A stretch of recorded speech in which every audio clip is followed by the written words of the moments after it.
Taong 2010 sa isang tahimik at liblib na baryo sa Xingshan, Heilongjiang, China, halos bawat bahay ay may nakatagong imbakan ng gulay sa ilalim ng lupa. Kilala ito sa tawag na root cellar. Isa itong tradisyonal na paraan ng pag-iimbak ng mga gulay at prutas sa ilalim ng lupa upang mapanatiling sariwa ang mga ito sa panahon ng taglamig o winter. Karaniwan ng mga laman ng imbakan na ito ay mga root crops tulad ng Chinese cabbage, patatas at iba pa. Pero sa isang pamilya sa baryong ito, hindi gulay ang laman ng kanilang imbakan, kundi mga dumi ng tao, mga buto at mga bangkay. Sino ang nasa likod ng karumal-dumal na krimeng ito? At ano ang nagtulak sa kanya para pumatay ng 4 na tao? Tara, sabay-sabay nating alamin ang madilim na kwento ng Suhong murder case.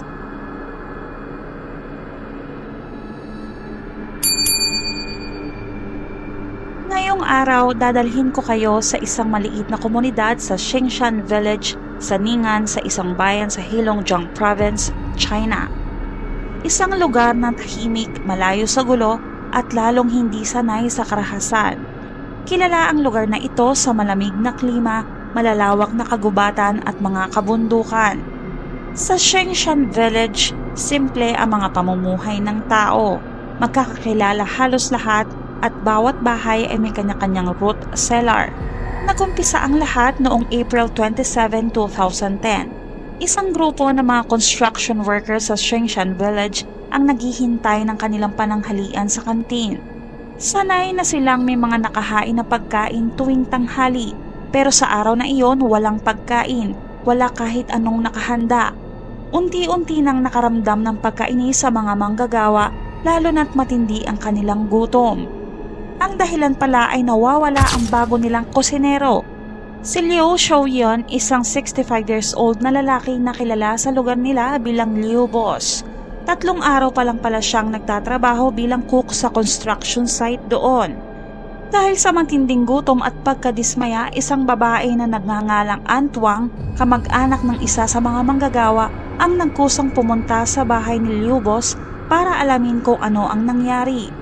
Pagdating niya sa tirahan nito, agad niyang napansin ang isang bagay. Nakaawang ang pinto pero walang tao. Tinawag niya si Liu Boss ng ilang beses pero walang sumasagot. Doon napagpasyahan niyang pumasok sa bahay. Bukas ang mga ilaw sa loob pero walang tao.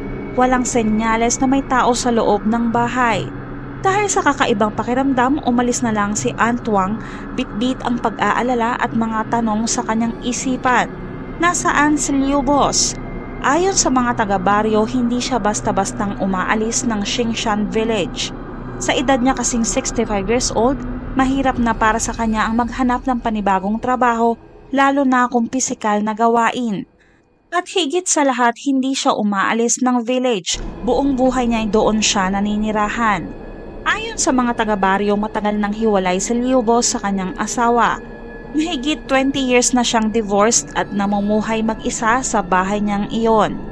Kaya't nang bigla itong nawala, walang paalam at walang bakas, nagsimula na ang mga tao sa Xingshan na magduda. Agad na nalaman ni Liu Shubin na nawawala ang kanyang kuya. Si Shubin ay 45 years old, ang nakababatang kapatid ni Liu Boss. Katulad ni Liu Boss, mag-isa na lang rin sa buhay si Shubin matapos ang divorce sa kanyang asawa. Hindi siya nagdalawang isip na magsimula ng paghahanap sa kanyang kuya. Pinuntahan niya ito sa lahat ng lugar na alam niyang madalas puntahan ni Liu Boss. Pero natapos ang maghapon, hindi pa rin niya natatagpuan si Liu Boss. Dahil dito, nagpasya na siyang mag-report sa mga pulis. 2 araw ang lumipas. Noong April 29, 2010, patuloy pa rin ang investigasyon ng mga pulis sa kaso ng pagkawala ni Liu Boss. Sa gitna ng investigasyon, nakatanggap muli ng report ang mga otoridad. Si Shubin naman ang nawawala. Sa loob lamang ng 2 araw ay 2 lalaki ang bigla na lamang naglaho sa maliit na baryo ng Xingshan. Agad na kumalat ang balita ng biglang pagkawala ng 2 lalaki. Nagdulot ito ng matinding takot at pagkabahala sa mga residente. Dahil dito, agad na napansin ang kaso ng Ning'an Public Security Bureau. Agad silang nagpadala ng 2 pulis para sa malawak na investigasyon. Isa-isang pinuntahan ng mga pulis ang mga bahay sa lugar. at inalam ang mga koneksyon at ugnayan ng magkapatid. Kilala si Liu Shubin bilang palakaibigan at malalapit sa tao, ngunit kabaliktaran naman si Liu Boss na tahimik at hindi palakibo. Bilang unang hakbang sa investigasyon, sinuri ng mga pulis ang call history ng cellphone ni Shubin upang makahanap ng posibleng clue. Ayon kasi sa kanila, madalas tumawag si Shubin, ngunit natigil ang lahat ng tawag matapos niyang mawala noong April 29. Ayon sa kanyang call history, ang huling 2 tawag noong araw ng kanyang pagkawala ay sa isang babae na nagngangalang Suhong. Si Suhong ay isang 40 years old na babae na lokal ding residente ng Xinshan Village at nagpapatakbo ng isang maliit na klinik sa lugar. Ayon sa ilang mga saksi, huling nakita si Shubin na papunta sa bahay ni Suhong upang maningil umano ng pautang. Lumabas sa investigasyon na may utang si Suhong sa magkapatid na Liu. 5,000 yuan o mahigit 38,000 pesos sa pera natin ngayon kay Liu Boss at 10,000 yuan o 77,000 pesos naman kay Shubin. Agad na tinanong ng mga pulis si Suhong tungkol sa natuklasan. Inamin naman agad ni Suhong na nanghiram nga siya ng pera sa magkapatid, ngunit iginiit niyang bayad na siya. Ayon kay Suhong, tumawag siya kay Shubin at pinapunta ito sa kanyang bahay noong April 29 upang magbayad ng utang. Matapos nga raw bayaran, umalis na si Shubin at mula noon ay wala na silang naging komunikasyon.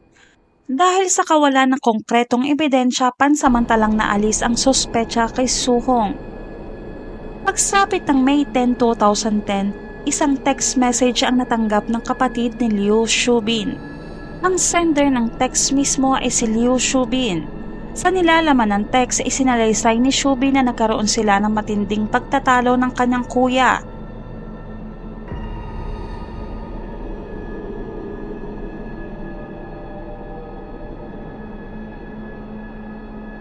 Ayon sa kanya, dahil daw sa kalasingan, aksidente niyang naitulak si Liu Boss. Pagkatapos tumama raw ang ulo nito sa may pintuan at agad na binawian ng buhay. Pagkatapos itinago umano ni Shubin ang bangkay at agad na tumakas upang makaiwas sa pananagutan. Dahil sa message na iyon, agad nagsagawa ng investigasyon ang mga pulis sa bahay ni Shubin. Ayon sa kanyang kwento, aksidente niyang naitulak si Liu Boss na tumama ang ulo sa doorframe at nawala ng malay.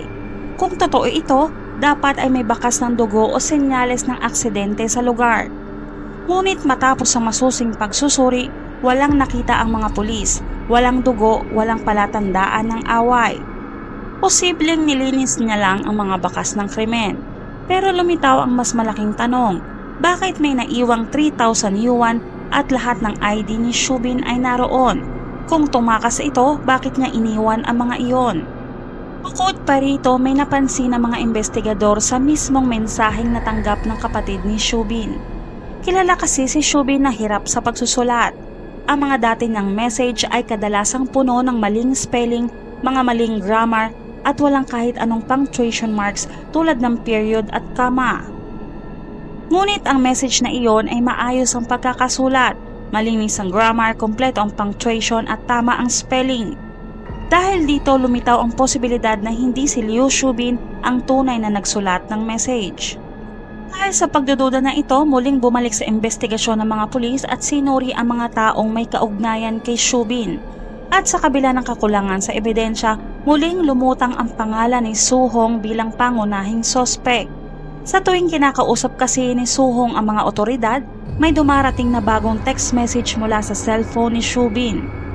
Mula May 10 hanggang May 16, mahigit 10 message na ang natanggap ng kapatid at dating asawa ni Shubin, lahat ay galing sa kanyang cellphone. Ang nilalaman ng mga message ay ang pag-alis ni Shubin sa Xinshan at sabi niya wala daw kaugnayan si Suhong sa kanyang pagkawala. Ngunit sa halip na alisin ang pagdududa kay Suhong, lalo lamang itong nagpalalim sa hinala ng mga investigador. Marami ang tanong na patuloy na hinahanapan ng kasagutan. Sino ang totoong nagpapadala ng mga message? Kung sila man ay pinatay, nasaan ang kanilang mga bangkay? At higit sa lahat, ano ang tunay na dahilan ng kanilang pagkawala? Dahil sa sunod-sunod na katanungan na walang kasagutan, muling binalikan ng mga pulis si Suhong. At pagsapit nga noong May 19, 2010, Muling bumalik ang mga pulis sa bahay ni Suhong sa Xingshan Village upang ipagpatuloy ang kanilang malawakang investigasyon. Habang papalapit ang mga pulis sa lugar, napansin nilang halos walang katao-tao sa dating mataong kalsada. Malinaw ang naging epekto ng sunod-sunod na pagkawala ng magkapatid. Takot ang bumalot sa mga residente. Sa muling pagharap ni Suhong sa mga otoridad, kalmado ito at maayos siyang sumasagot sa mga tanong. Ngunit may isang investigador ang biglang nagtanong ng direkta at ikinagulat ito ni Suhong. Sabi ng pulis, may imbakan ka ba ng gulay dito sa iyong bahay? Doon nagsimula ang pagbabago ng lahat. Ang dating kalmado at kumpiyansang si Suhong ay biglang nataranta. Nauutal niyang sinagot, wala akong imbakan. Pero hindi ito nakalusot sa mga pulis. Alam nila sa lugar na iyon karaniwan sa bawat bahay ang pagkakaroon ng vegetable cellar o imbakan sa ilalim ng lupa para sa winter. Malinaw sa kanila na may tinatago si Suhong. Agad silang nagsagawa ng paghalughog sa bakura ng kanyang bahay. At sa isang sulok natagpuan nila ang isang nakatagong vegetable o root cellar na tinabunan lamang ng mga lumang damo. Pagbukas nila ng takip ng imbakan, agad na sumalubong ang matinding baho, mapanghi at tila amoy na nabubulok na laman. Napaatras pa nga ang ilan sa investigador pero nanatili silang kalmado at profesional. May lalim na halos 3 metro ang imbakan ni Suhong. Sa unang tingin, puno lang ito ng basura, plastik at mga dumi. Habang patuloy nilang sinusuri ang imbakan, bigla na lamang sumugod si Suhong. Galit, desperado at pilit niyang pinipigilan ang mga pulis na maghukay. Ang agresibo niyang kilos ay lalong nagpatibay sa hinala ng mga pulis. Gamit ang malaking pala, nagsimulang maghukay ang mga pulis. Sa ilalim ng patong-patong na basura, napansin nila ang isang berdeng tela, tila bagong bedsheet ito. Nang hilahin ito sa isa sa mga pulis, laking gulat niya nang tumambad ang isang paa. Agad silang nagsuot ng mga gas mask upang maprotektahan ang kanilang sarili laban sa posibleng nakalalasong kemikal na maaaring magmula sa nabubulok na katawan. Hindi naging madali ang paghuhukay sa mga bangkay mula sa loob ng madilim at mabahong root cellar. Inabot ng halos kalahating araw bago nila maiahon ang 2 bangkay na nakuha mula sa ilalim. Nang tuluyang mabuksan ang mga balot ng kumot, tumambad sa mga investigador ang nakakagimbal na tanawin, nakagapos sa mga kamay ng mga biktima.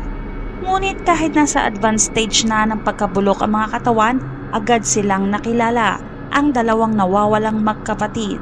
Ayon sa autopsy, nasawi ang magkapatid sa pamamagitan ng asphyxiation o pagkakapos ng hininga. Pero ang mas ikinagulat ng mga pulis, walang anumang sugat o marka ng defense wound sa mga katawan ng biktima. Pero paanong nagawa ito ni Suhong, isang babae laban sa 2 lalaki? Agad siyang dinala sa Police Bureau para sa interogasyon. Bago siya magsalita, humiling muna siya ng sigarilyo. Habang humihit-hit, isa-isa niyang isinalaysay ang nakakakilabot na detalye ng krimen. Ayon kay Suhong, dahil sa pagkakautang niya kay Nalyubos at Shubin, madalas siyang puntahan ng magkapatid sa bahay at maging sa kanyang klinik. Ginamit daw ng magkapatid ang pagkakataong ito upang paulit-ulit siyang abusuhin at pilitin na makipagtalik kapalit ng hindi pagbabayad ng utang. Ikinuwento ni Suhong na araw-araw niyang ramdam ang pag-aalipusta at unti-unti na siyang nawawala ng pag-asa. Dumating ang April 22, 2010. Ayon sa ilang ulat, si Lyubos ay na-inlove sa isang babae mula sa labas ng baryo at plano nilang magpakasal. Bilang paghahanda, sinabi nitong titigilan na niya ang pamimilit kay Suhong pero may isang kondisyon. Kailangang bayaran ni Suhong ang buong utang kasama ang interes. At noon ngang April 26, 2010, inimbitahan ni Suhong si Lyubos sa kanyang bahay kunwari upang bayaran ito. Pero bago ito dumating, dinurog ni Suhong ang ilang tableta ng pampatulog at isinilid sa isang kapsul. Pagdating ni Lyubos sa bahay, pinainom niya ito ng kapsul at sinabi niyang isa itong Viagra o isang uri ng gamot na aphrodisiac. Agad na nawala ng malay si Lyubos pagkainom ng kapsula. Dito na niya sinakal si Lyubos gamit ang hemp rope hanggang sa nalagutan ng hininga. Pagkatapos ay binalot niya ito ng isang kumot at tinalian. Magkaraan ng 2 araw, ginamit niya ang parehong paraan upang linlangin si Shubin. Pinainom niya din ito ng kapsul na iyon at pagkatapos ay pinaslang. Matapos ang 2 krimen, tinago niya ang mga bangkay na magkapatid sa lumang root cellar sa loob ng kanyang bakuran. Mabilis na kumalat ang balita sa buong baryo. Marami ang nagulat at hindi makapaniwala na si Suhong ang may kagagawan lahat ng ito dahil kilala siya sa lugar bilang isang mabait at maaasahang kapitbahay. Pero hindi roon nagtatapos ang lahat.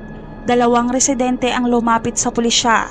Pareho silang may kaugnayan kay Suhong at pareho ring may nawawalang kamag-anak. Nawawala rin raw sina Yang Bingtao, bayaw ni Suhong na nawala noong 2003 at si Lee Shuyin, asawa ng kapatid ni Suhong na nawala naman noong 2005. Sa paglitaw ng mga bagong ebidensya, muling binuksan ng mga otoridad ang lumang kaso. Habang iniimbestigahan ang cellar kung saan natagpuan ang mga labi ng 2 magkapatid, may napansin ang mga otoridad. Bagamat bago lang napatay ang magkapatid, matindi pa rin ang amoy sa loob. Napuno ito ng basura at dumi at tila may mas malalim pang tinatago. Habang nililinis ng mga investigador ang madilim at mabahong lugar, natagpuan nila ang isang buong kalansay. Napansin din nilang mahaba ang buhok nito, dahilan upang agad nilang pagdudahan na babae ang biktima. Agad na kumuha ng DNA sample ang mga otoridad at ikinumpara sa mga kamag-anak na nawawala sa baryo. Lumabas na nga ang resulta ay ito nga si Lee Shuyin, hipag ni Suhong na nawawala pa noong 2005. Pero nasaan ang mga labi ni Yang Bingtao? Wala ni isang natagpuan sa root cellar. Dito na nagsimula ang mas mabigat at mas madilim na bahagi ng kaso, ang unti-unting paglalantad ng buong katotohanan. Matapos ang 2 araw ng sunod-sunod na interogasyon, nagsimulang magsalita si Suhong. Inamin niyang pinatay niya rin ang kanyang bayaw na si Yang Bingtao na unang nawala noong 2003. Sa kanyang mga pag-amin sa pagpatay sa 4 na katao, mas marami pa rin tanong ang bumabalot sa kaso. Ano ang nagtulak kay Suhong na maging isang mamamatay tao? Ano ang tunay niyang motibo? At paano niya nagawang patayin ang mga biktima isa-isa nang hindi man lang napapansin? Para masagot ang lahat ng ito, kailangan natin balikan ang simula ng lahat. Si Suhong ay ipinanganak noong 1970s sa Ning'an, China. Siya ay panganay sa 3 magkakapatid. Nag-aaral siya sa isang health school at nagtrabaho bilang intern sa isang ospital. Ngunit makalipas ang 4 na taon, nagbitiw siya sa trabaho at bumalik sa kanilang probinsya sa Shengshan Village kung saan nagtayo siya ng isang maliit na klinika. Noong 1994, pinakasalan niya ang kanyang nobyo mula pa noong high school. Sa kanilang bagong tirahan, agad siyang humarap sa matinding problema. Nag-iba ang kanyang asawa, laging umiinom at sinasaktan ng pisikal si Suhong. Nais sana niyang makipaghiwalay pero pinigilan siya ng kanyang mga magulang dahil sa konserbatibong paniniwala sa diborsyo. Nagkaanak sila ngunit naiwan sa kanya lahat ng responsibilidad bilang ina. Makalipas ang ilang buwan, umalis ang kanyang asawa papuntang South China at hindi na muling nagpakita.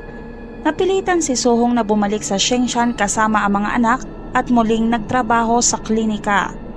Pero hindi naging sapat ang kita. Bukod sa pangangasiwa sa klinik, siya rin ay nagtatrabaho sa bukid at gumagawa ng mga gawain pambabae at panlalaki para maitawid ang buhay ng mga anak, magulang at mga pamangkin.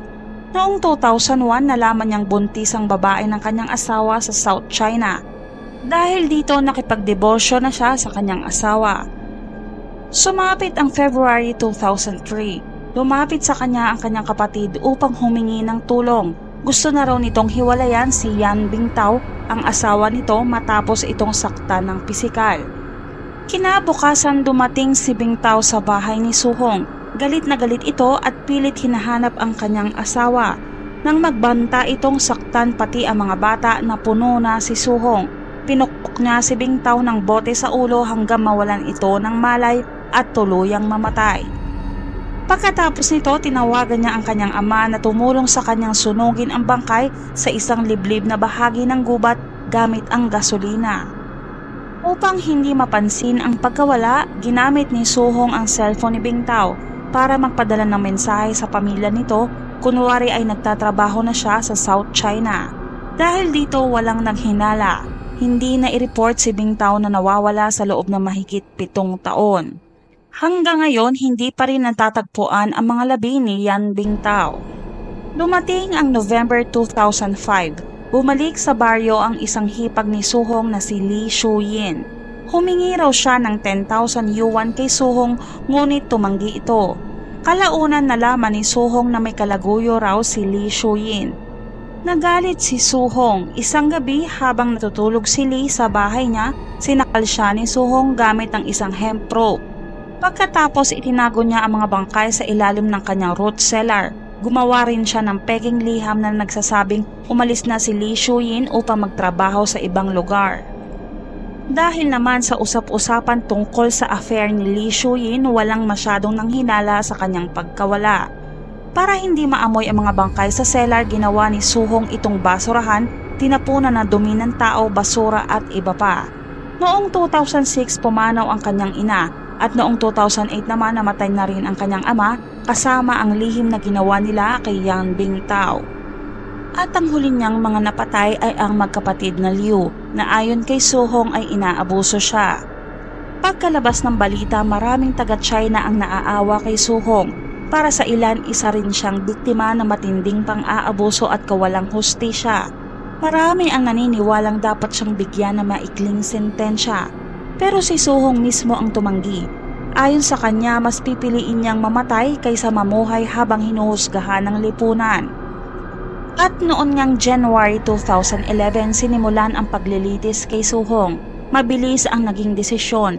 Idineklara siyang guilty sa intentional homicide ng 4 na tao at ang hatol ay kamatayan. Hindi siya nagtangkang magpaliwanag. Tahimik niyang tinanggap ang lahat ng kasalanan.